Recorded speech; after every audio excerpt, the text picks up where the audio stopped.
가장 핫한 뉴스 김건희 여사의 공천 개입 의혹이 어제 뉴스토마토발로 떴거든요. 도통 이게 뭐냐라고 하는 분들의 놀라움이 있는데 우선 대통령실과 김영선 전 의원조차도 연락 주고받은 적이 없다라는 식으로 좀 부인을 했거든요. 아니지 대통령실은 연락 주고받은 적이 그 있다 말에 대해서 말을 안 없다는 했죠. 부인한 적이 없어요. 예. 명확하십니다. 예. 역시 1등 진행자. 그렇죠. 정치율 1위. 예.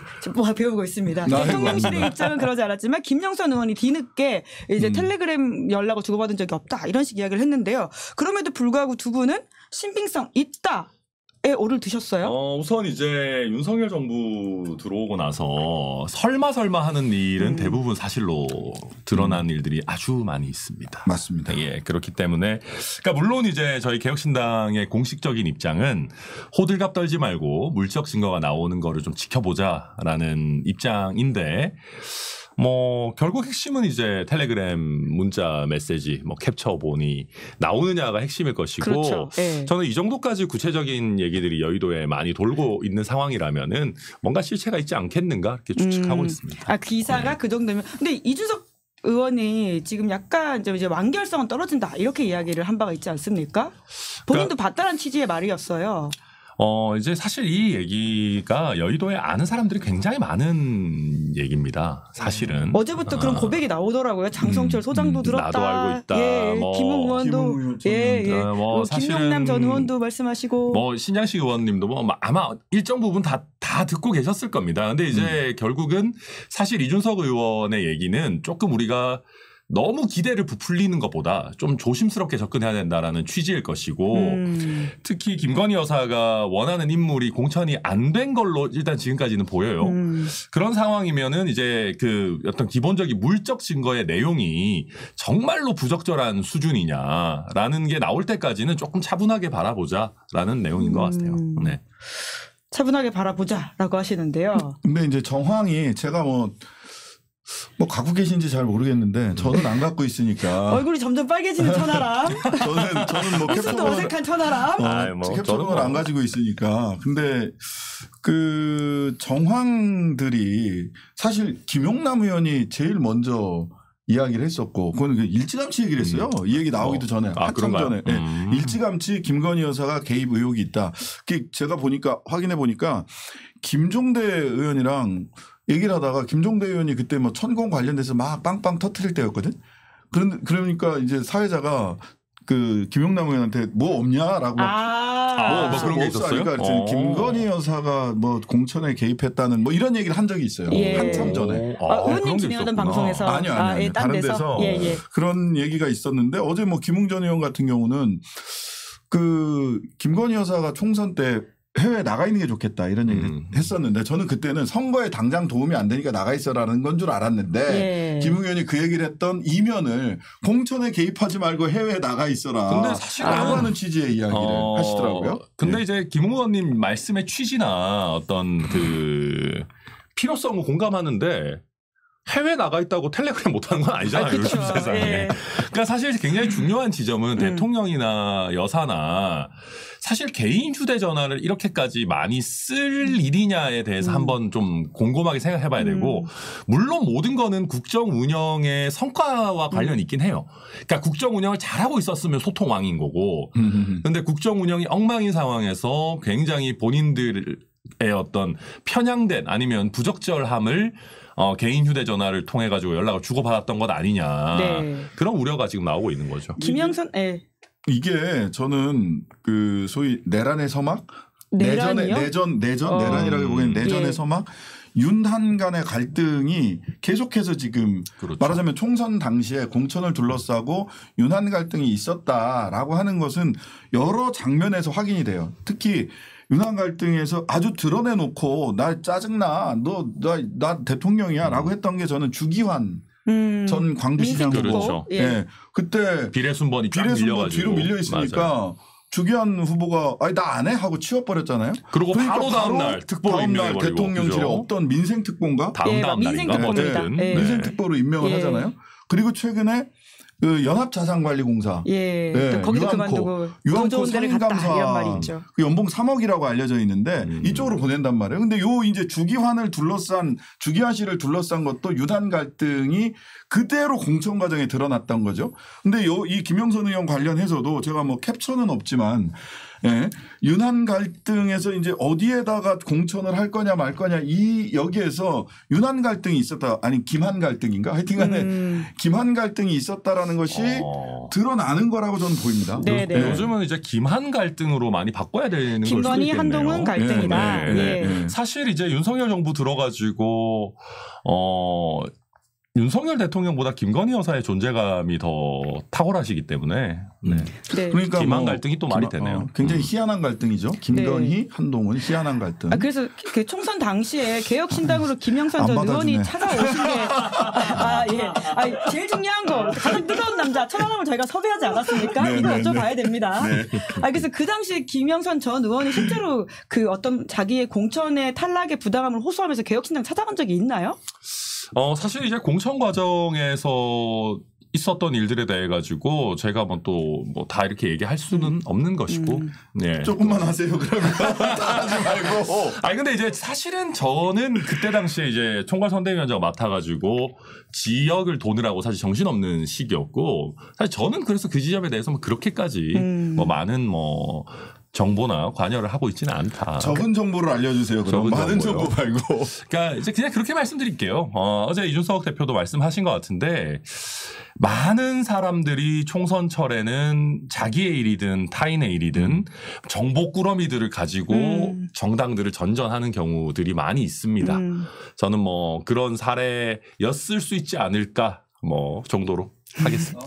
곤란한 천하람. 그러니까 언론에서 아니, 저는 곤란하지 않아요. 언론에 보도된 바에 따르면 그 개혁신당 공천을 타진했다. 그런 보도들이 있죠. 네, 그 보도들이 있단 말이죠. 개혁신당 공천을 타진했다라고 하면 많은 분들이 김영선 의원 정도 급이면 이건 제 뇌피셜입니다. 급이면 비례 1번을 타진하지 않았을까. 김종인 전 위원장이 그때 비례를 이제 결국 관여했다 이런 이야기가 있는데 그러니까 비례 1번을 타진하지 않았을까. 근데 이제 개혁신당 입장에서는 여러 가지 판단을 하셨겠죠. 그죠? 그러니까 사실 저희가 그때 당시에 막 설레발을 많이 쳤어요. 개혁신당이. 뭐 현역 의원들 뭐 수십 명 온다 막 곧 합류한다 이랬는데 실제 그게 완전한 거짓이나 완전한 블러핑은 아니었던 게 정말 수많은 사람들이 개혁신당에 타진 정도 있었습니다. 서로 분위기는 어떻냐 뭐 까놓고 얘기해서 나한테 뭐 해줄 수 있냐 해서 그러니까 그런 것들이 계속 있었기 때문에 또 저희가 조국 혁신당이 엄청나게 훌륭한 캠페인을 해서 어마어마한 돌풍을 일으키지 않았더라면은 지민비죠. 네, 또 개혁신당에 실제로 합류하는 여러 의원들이 더 늘어났을 수도 있을 거겠죠.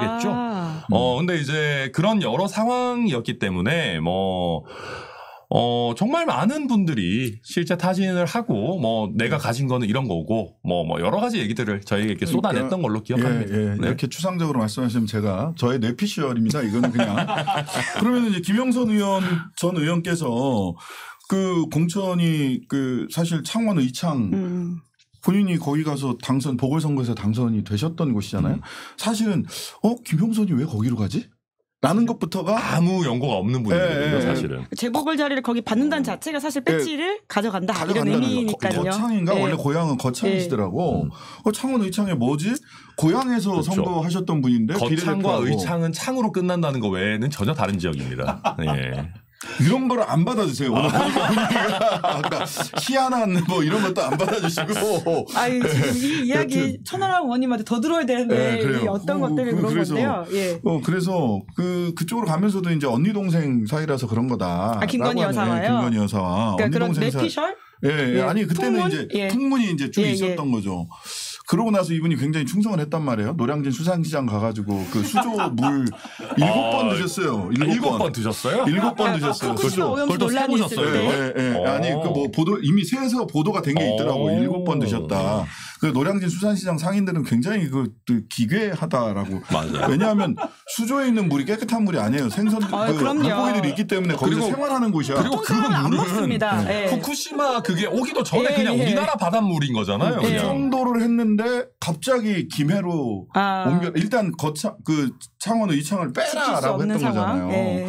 그러면 이제 열이 받죠. 그러면 당연히 이제 뭐 본인이 정치를 계속하기 위해서 여러 가지 선택을 할 것이고 그 과정에서 개혁신당을 찾아갔을 가능성 매우 높고 그리고 뭐 비례 1번을 요구했을 가능성도 저는 매우 높다고 봐요. 아니 이건 그냥 그분의 급 5선 의원 5선 맞죠? 4선인가? 5선이실 예. 거예요. 네, 5선 의원이시니까 당연히 그랬을 것이고 그 과정에서 내가 갖고 있는 게 이게 뭐다. 많은 걸 보따리를 갖고 오신다니까. 그 저는 보따리 뭐- 중에 그게 하나가 있었을 수도 있겠다라고 저는 그냥 뭐 뇌피셜로 생각해 봅니다.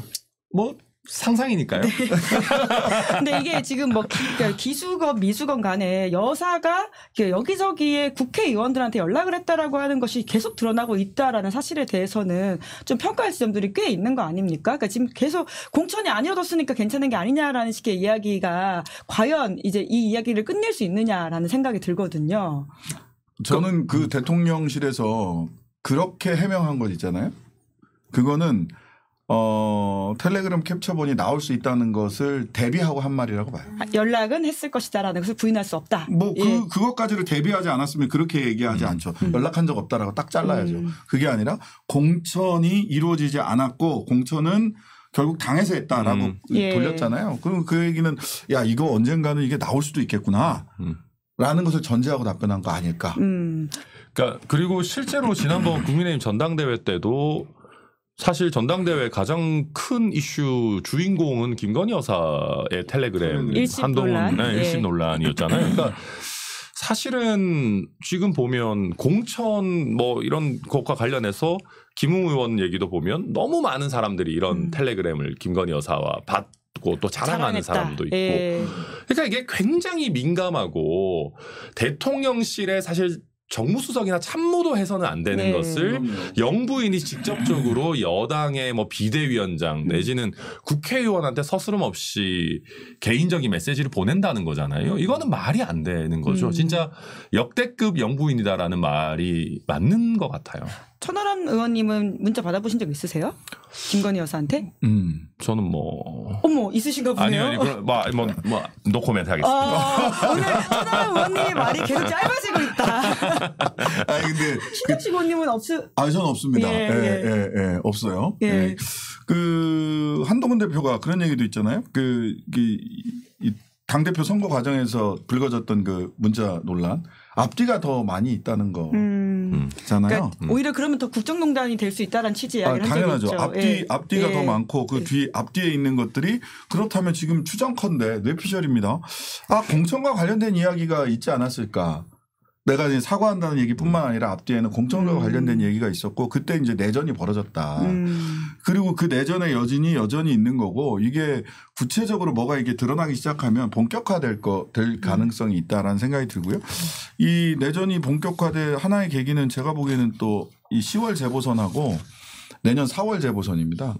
내년 4월까지 네, 염두에 내년 두세요. 4월까지 이렇게 놓고 보면 빠르면 그러니까 내년 4월 재보선이 굉장히 중요하겠다라고 생각을 했는데 왜냐하면 천안시장 뭐 이런 쪽에서도 이제 재보선이 있을 것으로 예상이 돼서 근데 이제 호남 둘, 부산 금정, 그다음에 강화, 그다음에 서울시 교육감 이렇게 있는데 서울시 교육감 선거에 정당이 관여할 수는 없지만 만약 부산 금정이 뚫린다 이렇게 생각을 해보세요. 뚫릴 가능성 있다고 보세요. 아니 왜냐하면 단일하지 않았죠. 예. 저희들은 이제 예. 사실 민주당과 단일화 안 단일화 할 되면 쉽지 거고 않고요. 네. 단일화 할 거고 단일화 반드시 저는 이뤄내서 야권 전체가 힘을 모아서 개혁신당까지 포함을 해가지고 뚫어야 된다라고 생각을 하는데 한동훈 대표가 되게 재밌는 결정을 했어요. 자기 선거잖아요. 자기가 당대표 돼서 처음 하는 선거잖아요. 공천권 행사를 안 하겠다라는 거예요. 광역시도당으로 다 넘겨버렸어요. 네. 공천. 그거 되게 비겁한 결정이에요. 그건 비겁한 결정이다. 굉장히 비겁한 결정이에요. 네. 그리고 책임 리스크로 안 지겠다. 회피하는 거죠. 손에 피 안 묻힌다. 맞아요. 그리고 그나마 국민의힘에 회피하는 있는 거예요. 지금 스타 정치인이 한동훈 대표 아닙니까? 네. 근데 그걸 왜 본인 표를 안 찍어요? 책임지지 않는 거죠. 책임지지 않겠다는 정치인으로서는 거죠. 이해하기 어려운 정말 행동이다. 나쁜 결정이죠. 네. 그거는. 나쁜 결정. 책임 회피의 이기더라도 결정이죠. 지더라도 이기면 자기 공이 되는 거고 지더라도 여기서 대중정치인으로서의 가능성을 확실하게 보여줄 수 있는 선거거든요. 근데 이분이 가지고 있는 건 뭐냐면 진교훈 강서구청장 선거에서 크게 지면서 대패하면서, 예. 대통령에게 책임이 많이 갔단 말이에요. 당시에 무리하게 김태우 씨 공천하고 하면서. 근데 여기서 자기가 공천권을 행사했다가 지면 그 내상을 견딜 자신이 맞아요. 없는 거고 그만큼 자신 없는 선거가 돼 있는 거예요. 이미. 제가 왜 아까 우리 했던 거 중에 김건희 특검법 이거 얘기했잖아요. 예. 당장 될 거라고 생각하지는 않습니다. 저도 그렇게 생각해요. 김건희 특검 통과된다. 두 분 다 오를 드셨죠. 근데 예. 저는 지금 신장식 의원님 말씀 쭉 우리 따라가면서 생각을 해보면요. 저는 한동훈 대표가 김건희 여사를 희생양을 삼을 거라고 생각합니다. 그럴 수 그러니까 있죠. 저는 희생양을 삼기 위한 상이 차려지고 있는 단계라고 생각이 듭니다. 요즘 말로 빌드업인가요? 빌드업이 되고 있는 관계고 최근에 나온 뭐 공천 개입 의혹 아직 의혹 단계입니다만은 이런 부분들을 통해 가지고 결국 본인의 패배, 그러니까 국민의힘의 패배, 재보궐의 패배 이런 것들이 쌓였을 때 결국은 결정적인 순간에 이거는 내 잘못이 아니고 그거죠. 대통령 그리고 넘어가서는 더 극단적으로는 김건희 여사 때문에 우리가 지고 있는 거야. 그러면 우리는 김건희 여사랑 차별화를 해야 돼. 절연해야 돼. 그러려면 우리는 김건희 특검 받아야 돼. 안 그러면 우리는 지선도 지고 정권 재착출 못해. 라는 얘기를 언젠가는 꺼낼 겁니다. 오히려 한동훈이 특검법 빌드업을 하고 있다. 저는 빌드업 할 거라고 생각합니다. 그게 원튼 원치 않든 결과적으로 이번 재보선에서 진교훈 구청장 그때 선거 하나였어요. 하나. 예, 강서구청장 하나였는데 선거. 강서구청장 선거 하나에서 하나의 결과가 평상시에 국정 지지율 나온 것과는 정책 의미가 달라요. 그렇죠. 예. 그냥 그거는 뭐 여론조사하고 예. 막 저거는 뭐 좌파들이 한 거라 안 그렇지. 믿어 이럴 수도 있어요. 근데 선거 근데 결과는 선거 결과는 안 믿을 수가 없잖아요. 그 국민들의 직접적인 뜻이 나오는 거란 그리고 말이죠. 부정선거 얘기 아무리 해도 지금 여당이고. 안 돼. 네. 지금 여당이고. 그러니까 한동훈 대표는 비겁하지만 책임을 떠넘기고 용산과 있다. 김건희 여사에게 떠넘기기 위한 빌드업을 하고 있는 거예요. 예. 비겁하다는 얘기를 들을지언정 그렇게 가겠다는 거예요. 그래서 저희가 자꾸 이제 천하람 후원의 홍보만 하면 안 되니까 우리 또 훌륭하십니다. 시사인이 오늘 심리적 탄핵, 그러니까 신뢰도 조사 저희 시사인이 오늘 막 나온 따끈따끈한 네, 시사인입니다. 조사 굉장히 오랜 기간 이제 주요 정치인이나 대통령이나 이런 부분들에 대한 신뢰도를 이제 조사해 오고 있습니다. 계시죠. 근데 여기서 제가 굉장히 재미있게 본 부분이 지금 우리 그 윤석열 정부에 굉장히 여러 잘못들이 있죠. 최상병 사건 수사 외압 등등의 잘못이 있는데 국민들이 보셨을 때 가장 신뢰도가 낮은 부분이 김건희 여사 관련이에요. 지금 여기서 1.97, 10점 만점의 신뢰도가 1.97이라는 얘기는 국민 대다수가 절대 안 믿는다는 얘기고 이 정도 수치가 나오려면 보수 지지층도 김건희 여사는 못 믿겠다라는 응답이 나와야 됩니다. 그렇다라고 하면 빌드업을 조금씩 해가면서 결정적인 순간에 김건희 여사를 버릴 수 있는 국민 여론은 이미 조성이 되어 있는 단계이고 스모킹건이 나오느냐. 뭔가 명분이 있느냐. 저는 한동훈 대표 아까 신장식 의원 말씀하신 것 중에 그 1심 논란 나왔을 때 위아래로 훨씬 더 민감한 내용들이 있는 것 아니냐. 저도 그런 분석에 굉장히 공감을 많이 하는데 결정적으로 김건희 여사를 쳐내야 될 때를 대비해서 저는 갖고 있는 것 아닌가. 점점 상을 차리고 있다라는 저는 생각이 듭니다. 그래서 결과적으로 저는 이제 한 가지 변수는 한동훈 대표가 그럴 만한 강단이 있느냐의 문제라고 봐요. 그렇죠. 네. 한동훈 대표는 책임지는 자리, 리더의 자리에서 그런 책임 있는 리더의 모습을 저는 지금까지 정치인으로서 본 바가 없어요. 결단력 내리고 책임지고. 결단하고 책임지고 돌파하고 실패하더라도 그걸 실패를 자기 정치적 자산으로 삼는 방법. 평생을 그렇게 살아오신 적이 별로 없어요. 저도 맞아요. 그런 표현을 썼는데 모범생 컴플렉스인 것 같아요. 그러니까 그 누구에게도 다른 컴플렉스도 있는 것 같아. 우리가 방송에서 할 얘기는 아닌 것 같고. 그러니까 이제 누구에게도 미움받지 않고 모두에게 사랑받고 나는 유능하고 세련되고 멋있고 키도 크고 좋은 것만 하고 싶고 그런 것들이 있다 보니까 말씀하신 것 정치는 선택이고 때로는 미움받을 용기가 있어야 되고 뭐 기존에 자기를 키워줬던 사람이라도 국민의 눈높이 안 맞으면 반대도 할 수 있어야 돼요. 근데 그런 모습이 전혀 보여지지 않고 이렇게 간다면은 점점 국민들께서 단순히 강단의 문제가 아니라 지금 이렇게 점점 반찬들이 차려지고 막 드러날 겁니다. 앞으로 계속. 이런 상황에서도 결단을 못 내리는 모습 보여준다면은 결국 본인도 뭔가 구린 것이 있어서 그런 것 아닌가. 우리가 한간에서 이야기하는 윤석열 대통령 김건희 여사와 한동훈 대표 사이에 서로 상호 확증 파괴가 가능한 관계인 것이 아닌가. 증거 공동체. 그렇죠. 증거 공동체인 것이 아닌가라고 하는 그런 의구심들이 더 점점 증폭되지 않겠나. 그 문자에 나왔잖아요. 우리 그 한 배를 탄 어려움을 넘고 함께 온 동지적 관계라고 하니까 이 동지들 간에는 이제 함께 나누는 것들이 많죠. 그래서 땡땡 공동체란 말이 유행해서 한번 써봤는데, 근데 아까 우린 다 받아줬어요. 감사합니다. 뒤끝이 오래 가시네요, 신장식 의원님. 오늘 열심히 받도록 하겠습니다. 제가 이 첫 번째 뉴스토마토 보도에 꽂히다 보니까 계속 좀 천하람 의원님한테 질문을 하려고 해서 그랬던 건데, 그 아까 스모킹건이라고 하셨잖아요. 그럼 스모킹건이 될 만한 건이 두 분이 보시기에는 사실 지금도 많은 건들이 나와 있는데 뭐가 될 거라고 보세요? 저는 개인적으로 그 공천 개입과 관련해서 이게 두 가지가 있는데, 하나는 공직자가 선거에 개입하면, 자신의 권한을 가지고 선거에 개입하면 이거 선거법 위반이거든요. 불법 사유가 되죠. 탄핵의 사유가 되고. 근데 거기서 이제 공약도 만들어주겠다라고 하는 얘기가, 대통령이 공약을 직접 보장해주겠다, 만들어주겠다. 민생 토론회 이야기가 나오면서 보도에 따르면 그렇죠. 근데 이제 거기에서 그 민생 토론회는 없었어요.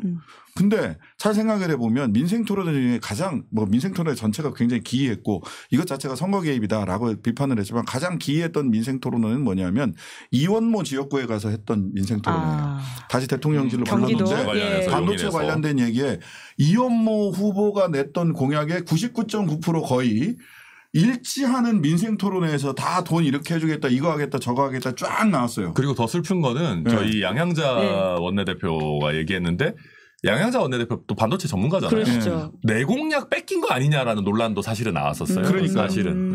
그래서 어떻게 한 동네, 대통령이 민생 토론에 가서 무슨 광역 지도를 갖고 한 것도 아니고 딱 그 동네 가서 이원모 후보의 선거 공보, 예비 후보 공보물에 나와 있었던 뺏긴 것으로 추정되는 개혁신당의 공약을 뺏긴 것으로 추정되는 그 공약을 대통령이 민생 토론에서 다 얘기했어요.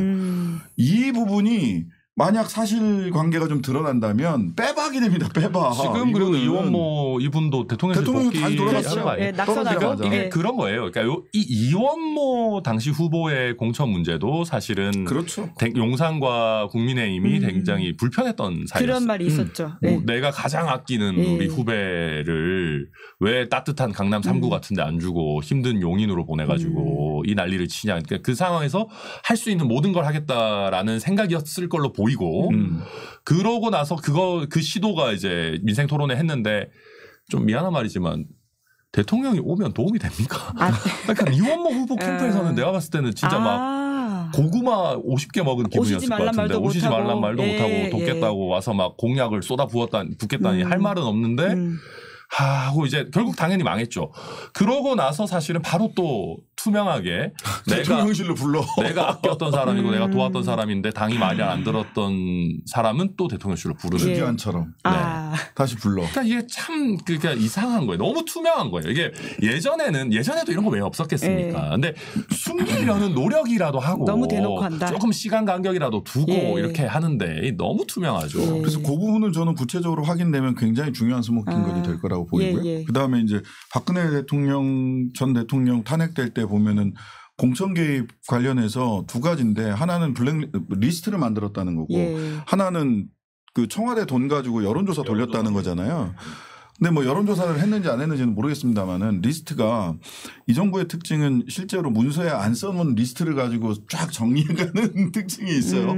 그 반면교사인 것 같은데, 텔레그램이나 이런 것들이 조각조각 나 있는 것들이 합쳐지면 소위 그 김건희 리스트가 이 종합판이 나올 수도 있겠다. 이 얘기가, 저는 텔레그램 캡처 보니 하나가 나오는 게 어렵지, 하나가 나온다면 2개, 3개, 4개 나오는 거는 그 다음은 되게 쉬워질 거예요.